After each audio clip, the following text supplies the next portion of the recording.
Padre glorioso, gracias por tu presencia con nosotros. Gracias por tu palabra. Gracias por la luz que de ella nos impartes. Gracias por tu obrar en nuestra vida, por tu paciencia con nosotros, por tu gran amor, por tu perseverancia en educarnos en tu palabra, para que podamos honrarte, Señor. Perdona nuestro pecado y límpianos de las consecuencias de él. Enséñanos, Señor, a honrarte. Concédenos comprender tu palabra y vivir siempre a la luz de ella. Que ella moldee nuestro carácter. Que nuestros sentimientos, pensamientos y acciones sean regulados por tu santa palabra. Dios maravilloso, socórrenos, Padre, para que podamos acatar tu palabra. Que ella sea siempre nuestro alimento. Que sea nuestro deleite. Que ella entre a nuestros corazones y nos libere de todo aquello que hemos concebido mal. Que nos dé libertad, Señor, para servirte con todas las facultades de nuestro ser. Que sea ella la que gobierne todo nuestro ser y la que nos dé la luz que necesitamos para discernir nuestro propio corazón, para discernir las circunstancias que nos rodean. Y así, Señor, dar pasos seguros en este mundo. Que tu palabra nos ilumine para no ser engañados por nuestro propio corazón ni el engaño de los hombres. Te pedimos que nos sigas bendiciendo en este tema. Concédenos comprenderlo y asumirlo con fidelidad. En Cristo Jesús te lo pedimos. Amén. En el segmento anterior consideramos un versículo que nos muestra que la unidad es una característica intrínseca de la Iglesia del Señor Jesucristo. Terminé el segmento diciendo que esa unidad es esencialmente espiritual y por lo tanto invulnerable. Es invulnerable porque depende exclusivamente de la obra de Dios. Pero también terminé diciéndoles que hay otro aspecto en el que la unidad de la Iglesia fue dejada a responsabilidad de la misma Iglesia. Es decir, depende de la fidelidad de los miembros de la Iglesia a la palabra de Dios. En este aspecto, la unidad de la Iglesia es vulnerable. Y esta es la razón de exhortaciones como la que hallamos en Efesios capítulo 4, versículo 3. El apóstol Pablo escribió a la iglesia de Éfeso, exhortándolos a que fueran solícitos en guardar la unidad del Espíritu en el vínculo de la paz.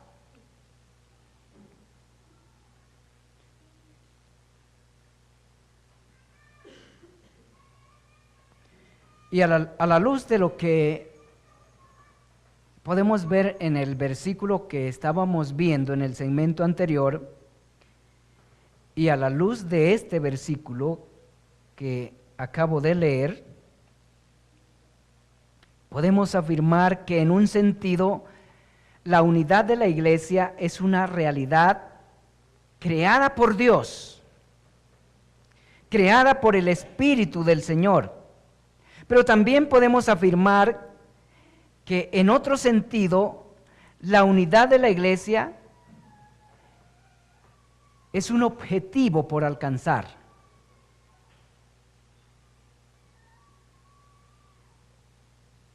Se puede afirmar que la iglesia goza de una unidad básica,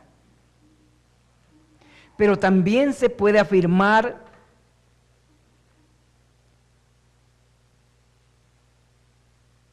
que la iglesia no ha alcanzado la unidad en su forma ideal. En la forma ideal, la unidad de la iglesia está por ser alcanzada aún. Los creyentes tenemos la responsabilidad de conservar la unidad básica. Es lo que leemos en Efesios capítulo 4, versículo 3. Hay una unidad ya establecida en la iglesia del Señor Jesucristo. Pero el versículo nos permite ver que los creyentes tenemos la responsabilidad de conservar esa unidad, pero también el deber de trabajar para crecer en ella hacia su forma ideal.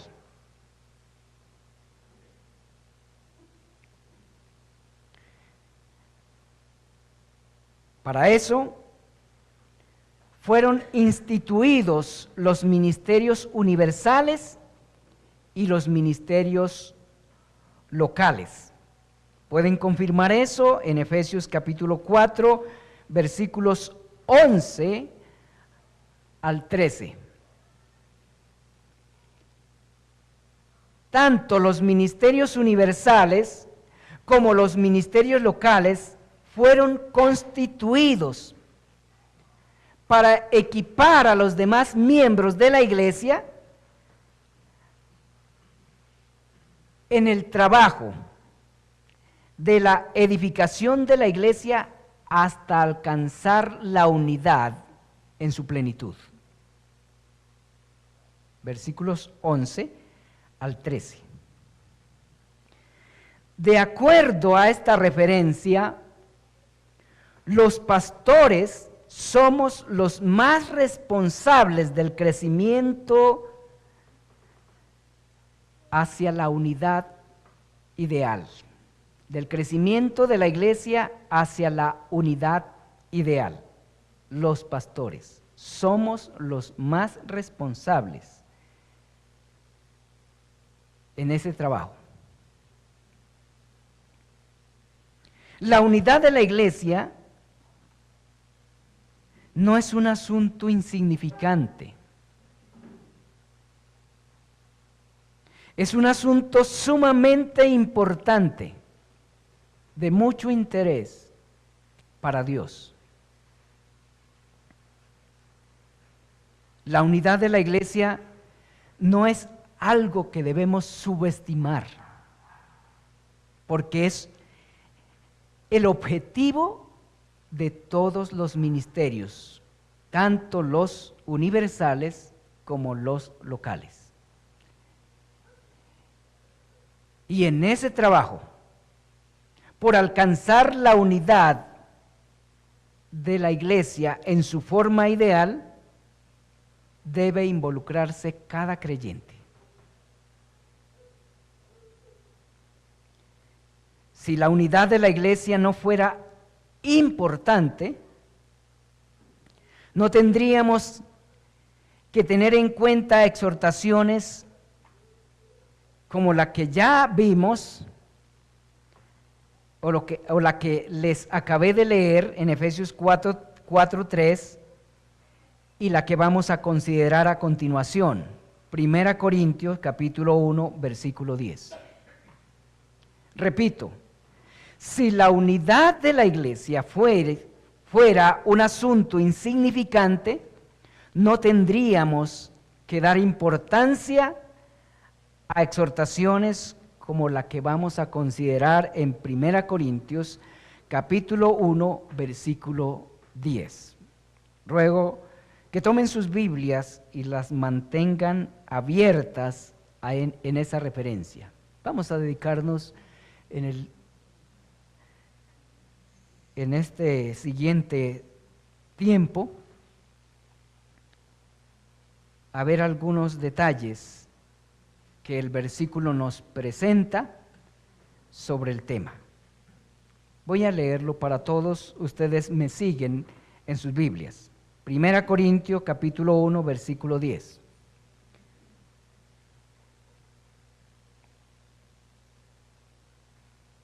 Dice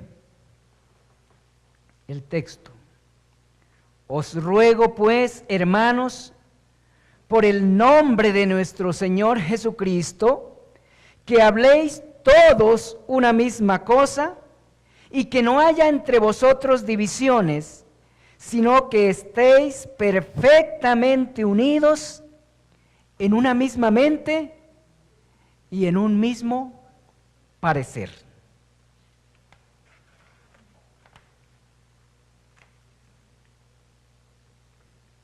Creo que nadie objetará que esta es una exhortación a mantener la unidad de la iglesia, especialmente la unidad en la iglesia local. ¿Alguien se atreve a objetar esto? Esta es una exhortación a mantener la unidad de la iglesia, especialmente en la iglesia local. Según el texto, la unidad de la iglesia estaba siendo amenazada. Algo estaba amenazando la armonía de la iglesia allí en Corinto. Ustedes saben que el texto que leímos forma parte de la carta que fue escrita, de la primera carta que el apóstol Pablo escribió a la iglesia que estaba en Corinto, a la iglesia de Cristo que estaba en Corinto. Algo estaba amenazando la armonía de la iglesia en ese lugar y en ese momento. ¿Qué podría ser lo que estaba amenazando la unidad de la iglesia allí en Corinto? Por la última parte del versículo podemos ver que lo que amenazaba la unidad de la iglesia tenía que ver con concepciones o pareceres. ¿Estamos de acuerdo? Las expresiones, hablad todos una misma cosa, y que estéis perfectamente unidos en una misma mente y en un mismo parecer, demandan unidad de criterios. Pero estas diferencias de pareceres, noten, hermanos, que ni siquiera tenían que ver con doctrina. ¿Con qué tenían que ver? Con preferencias pastorales. Esa era la causa de la división que estaba amenazando a la iglesia en Corinto. Versículo 12.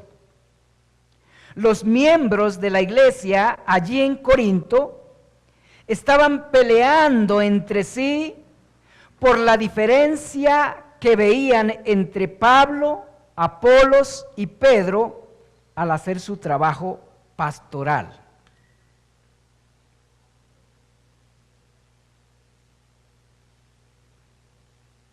¿Qué les parece, hermanos, la causa de esa división? ¿Qué les parece? La causa era trivial, pero no las consecuencias. La consecuencia era desastrosa. ¿Cuáles eran, o más bien, cuál era la consecuencia de esas discusiones? La división de la iglesia. No obstante, el apóstol pide a la iglesia corregir esa causa por la gravedad de sus consecuencias. Y aquí tenemos una lección importante, una lección que debemos tener en cuenta todos. ¿Cuál es la lección? Si es necesario corregir las trivialidades que ponen en riesgo la unidad de la iglesia, cuánto más las causas más graves.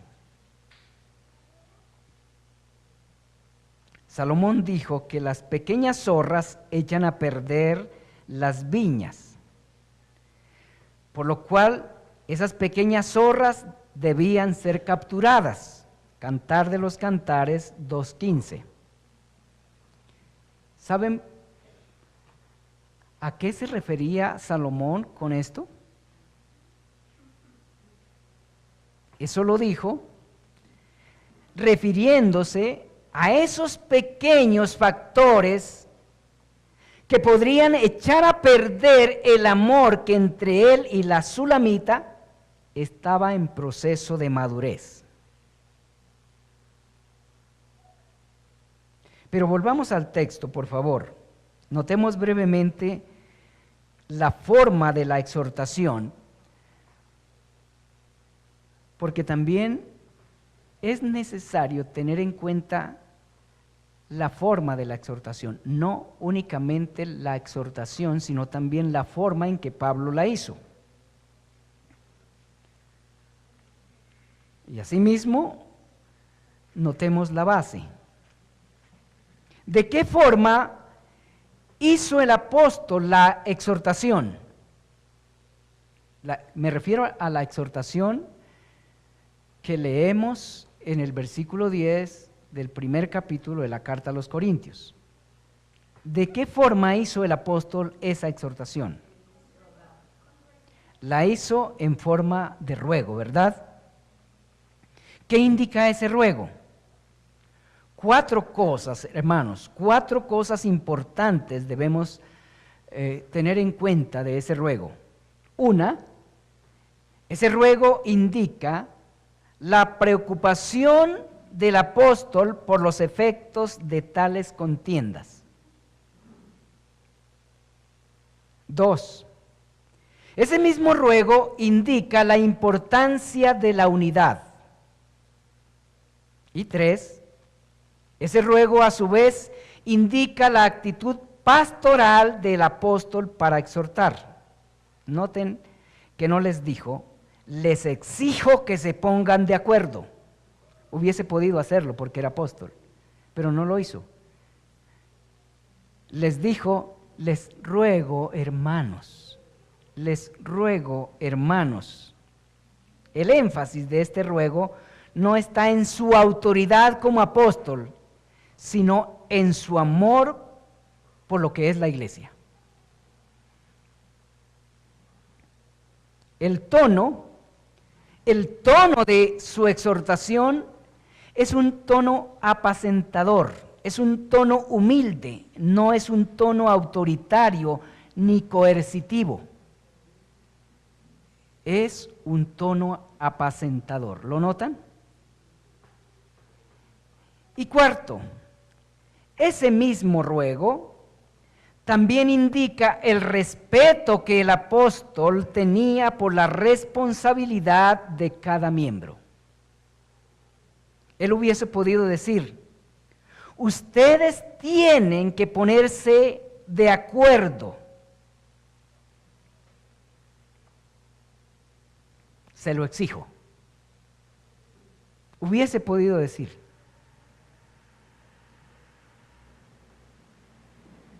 Y había una razón. Estaban deshonrando el nombre del Señor Jesucristo. Recordemos, hermanos, que la iglesia de Corinto, por lo menos para una parte de los miembros, Pablo no era de su simpatía.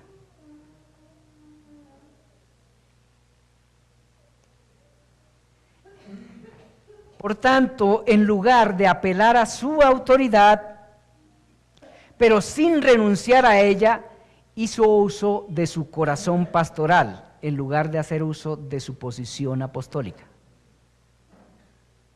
Les ruego, hermanos, es una expresión cargada por un lado de preocupación, pero también cargada de ternura pastoral o paternal.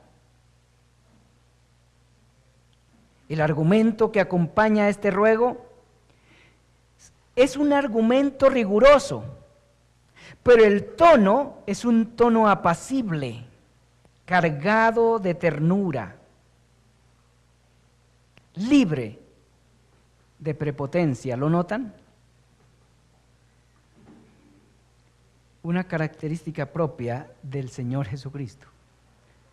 Y debe ser una característica de los pastores de la iglesia del Señor Jesucristo.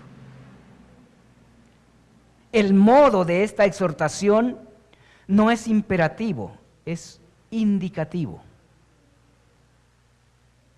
El apóstol lo hizo así, no porque no hubiese deber alguno en el asunto que estaba indicando, sino porque buscaba mostrarle a sus hermanos, a los miembros de la iglesia en Corinto, que la responsabilidad de hacer lo que se debía hacer para subsanar la división era de ellos, de todos y cada uno de los miembros de la iglesia local.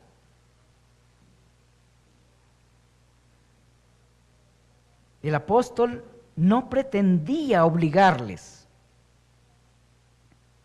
Su intención era indicarles la gravedad de lo que entre ellos estaba pasando y la responsabilidad que todos tenían de hacer algo para remediar las fisuras que estaban amenazando la iglesia. Esto lo comprendemos mejor teniendo en cuenta la base de la exhortación. Considerémosla de manera breve. ¿Cuál es la base de la exhortación del texto? ¿Cuál es la base?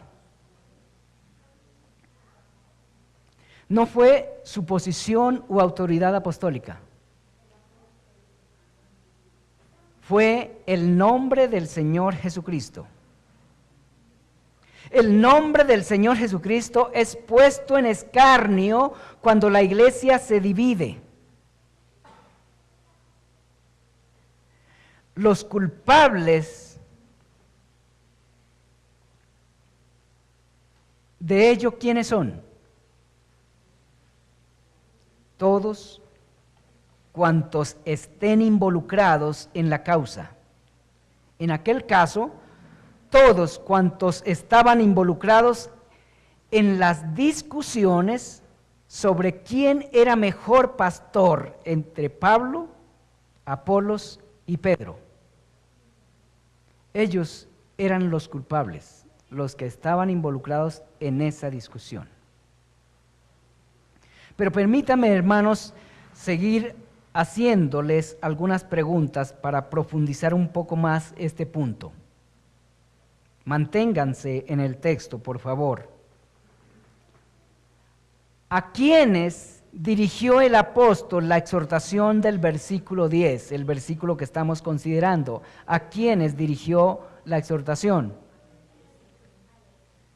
¿Únicamente a los que estaban involucrados en la contienda? No, a todos los miembros de la iglesia. No la dirigió únicamente a los pastores, sino a todos los miembros de la iglesia. ¿Qué implica esto? Esto implica que cada miembro tiene responsabilidad en el trabajo de mantener y procurar la unidad cuando ésta ha sido lesionada. Y esto debe hacerlo cada miembro, aunque no sea uno de los causantes de la división. ¿Por qué? ¿Por qué tiene que ser así? Por el solo hecho de ser miembros los unos de los otros.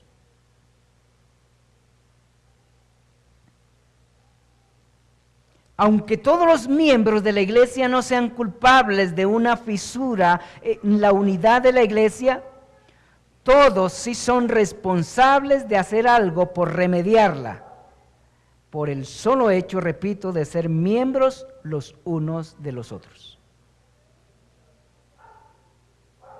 Ningún miembro de la iglesia debe ser indiferente a cualquier asunto que esté amenazando la unidad de la iglesia. Ningún miembro de la iglesia debe ser indiferente ante el trabajo para conservar la unidad de la iglesia y crecer en ella. Hay una meta y no la hemos alcanzado todavía. El versículo 13 de Efesios capítulo 4 hace referencia a esa meta.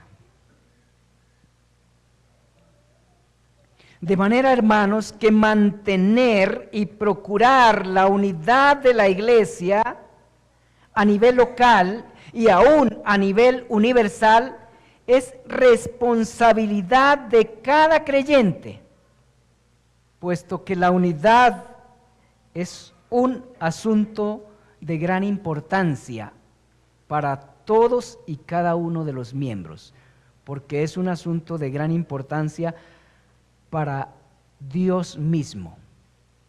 Es tan importante que el Señor Jesucristo rogó por la unidad de la iglesia.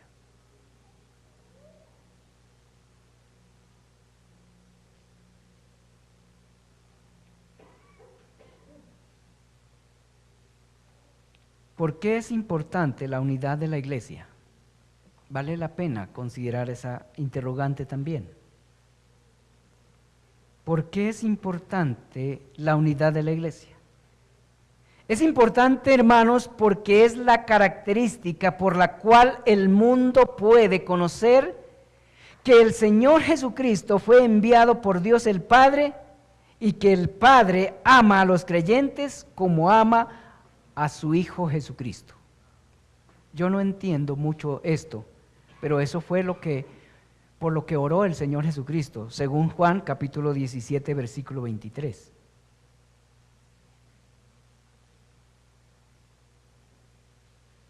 Él oró para que todos los que habían de creer por la doctrina apostólica en el Señor Jesucristo fueran uno, así como Él y el Padre son uno.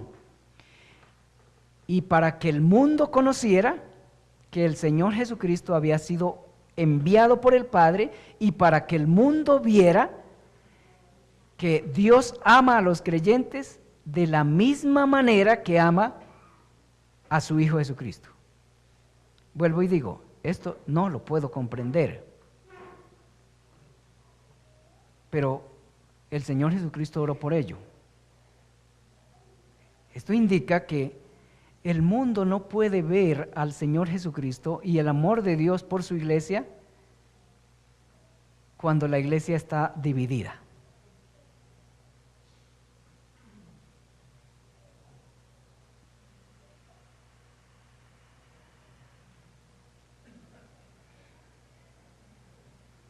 Podemos decir, a la luz de lo que vamos viendo, hermanos, y esto para tomarlo muy en serio, que cuando hay desavenencias entre los miembros de la iglesia,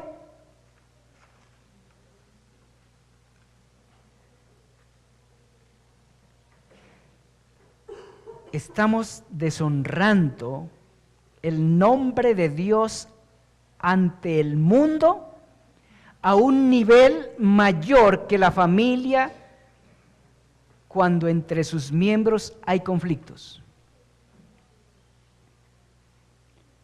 Cuando en una familia hay conflictos entre sus miembros, esa familia está deshonrando el nombre de Dios.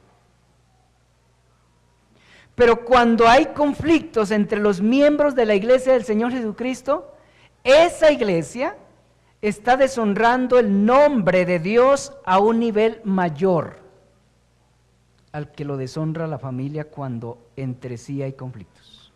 ¿Ven? Porque es importante esforzarnos por resolver los conflictos que surjan entre nosotros. Porque el nombre del Señor comienza a ser puesto en tela de juicio.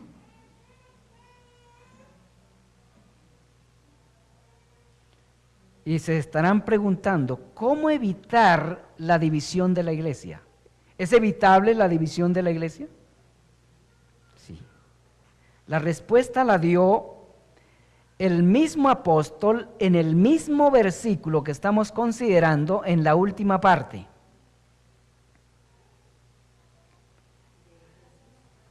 De 1 Corintios capítulo 1, el versículo 10. Estamos considerando ese versículo.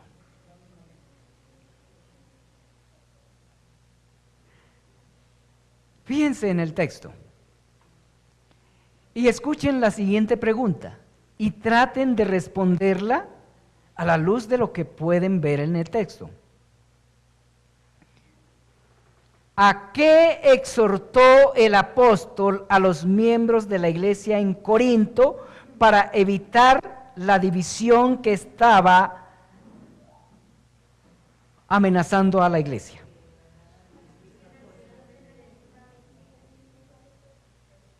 En pocas palabras, los exhortó a que unificaran sus criterios.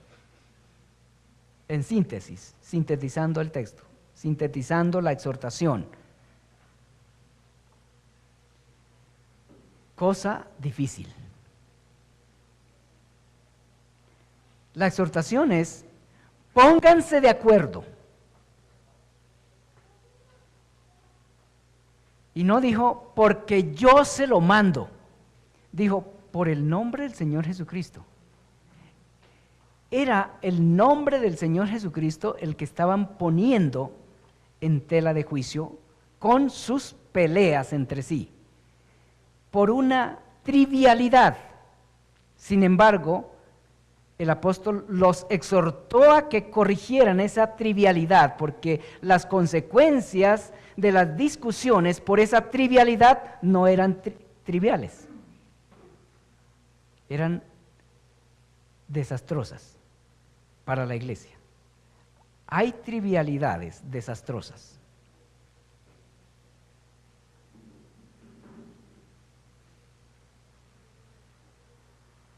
Pónganse de acuerdo por el nombre de nuestro Señor Jesucristo. Unifiquen criterios. Cosa difícil. Cosa difícil. Si es difícil poner de acuerdo a dos seres humanos, cuánto más a toda una comunidad conformada por personas con diferente trasfondo sociocultural, llenas de prejuicios e intereses personales. porque también los intereses personales a veces interfieren en los asuntos de la iglesia. El deseo de figurar, el deseo de tener autoridad o el deseo de conservar la autoridad y muchas otras cosas interfieren en el desarrollo de la iglesia y la afectan negativamente.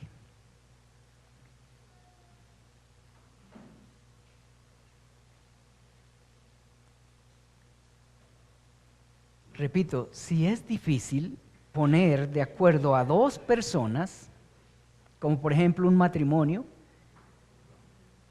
una pareja, ¿cuánto más difícil es poner de acuerdo a una multitud de personas con diferente trasfondo o con trasfondo sociocultural diferente y llenas de prejuicios e intereses egoístas? Porque todos tenemos prejuicios aún, todos tenemos prejuicios.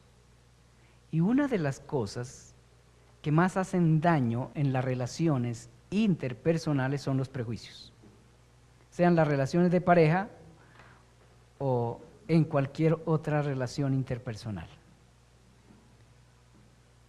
A veces los problemas causados por los prejuicios son más difíciles que resolver que los problemas causados por los propios pecados,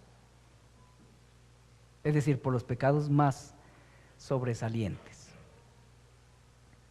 Pero ¿cuál es la manera de evitar la división de la iglesia? Poniéndonos de acuerdo, dijo el apóstol Pablo.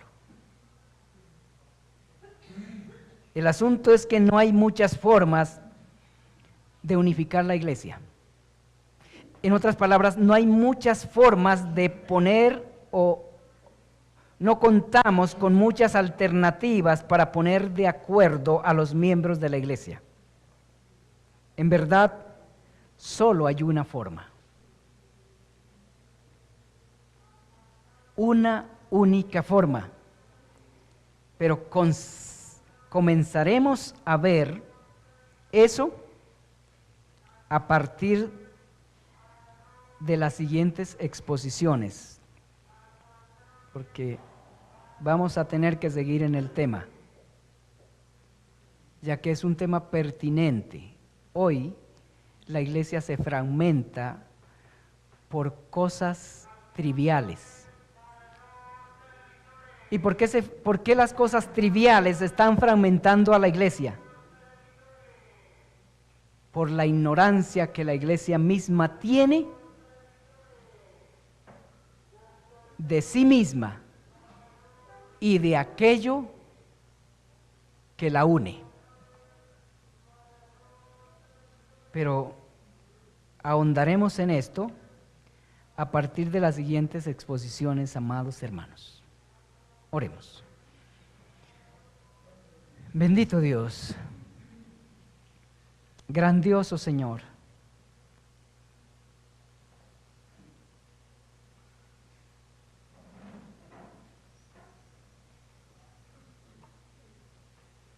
he cumplido una vez más con exponer tu palabra. No soy un gran predicador, pero tú eres nuestro Dios, y aquello que de mi parte, Señor, no haya podido dejar claro, te ruego que tú lo dejes claro, lo aclares en la mente y en el corazón de mis hermanos. Hemos comenzado a abordar este tema de gran importancia para nuestra salud y para la gloria de tu santo nombre. Y por eso te pedimos, Señor, que nos socorras, que no nos dejes a expensas de nosotros mismos, de nuestras capacidades. Abre el entendimiento de mis hermanos, Señor, para que puedan identificar mis errores, mis equivocaciones en la exposición de tu palabra, y así se puedan guardar de mis errores, de mis desatinos, y que sea solo tu palabra la que sea recibida, y nada más que tu palabra que sea recibida por cada uno de tus hijos.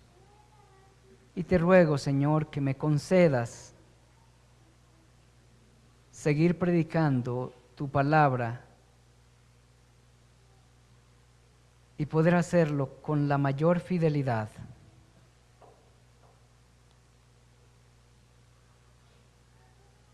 con la mayor precisión, con sencillez y sin faltar en lo posible a la profundidad de la misma, Señor. Tú sabes, amado Dios, que nadie es suficiente para exponer tu palabra con toda fidelidad, sin faltar a su sencillez, sin faltar a su amplitud y sin faltar a su profundidad. Dios amado, esta es una tarea sumamente difícil. Pero si tú nos has puesto, Señor, yo te ruego que no nos abandones en ningún momento.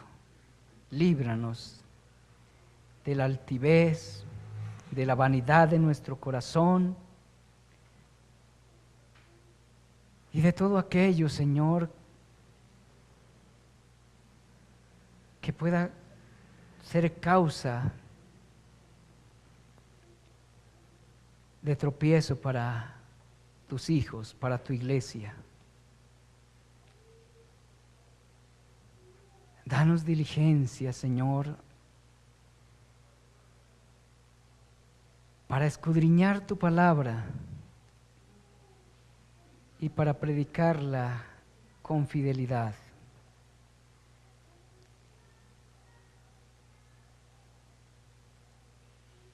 Nadie es suficiente para hacer esta tarea. Solo tú nos puedes capacitar y también capacitar a tu iglesia para recibirla, para discernir tu palabra y diferenciarla de lo que no es tu palabra.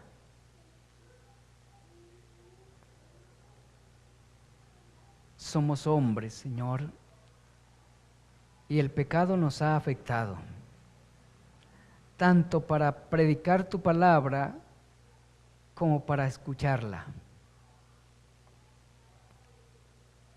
Rogamos por tu iglesia, rogamos por cada miembro de tu iglesia, Señor,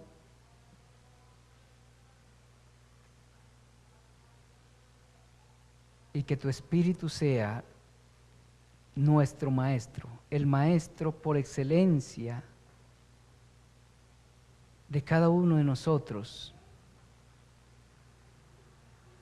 Que Él nos enseñe las grandes verdades reveladas en tu palabra,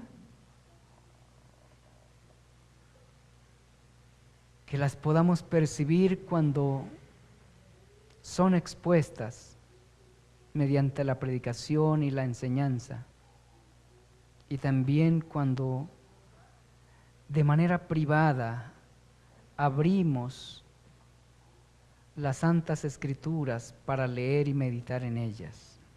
Guárdanos de hacernos concepciones que no corresponden a tu palabra.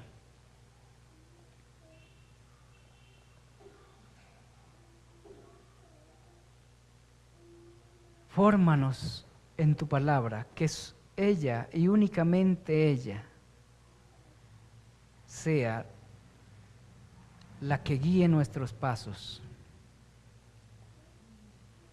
Es nuestra necesidad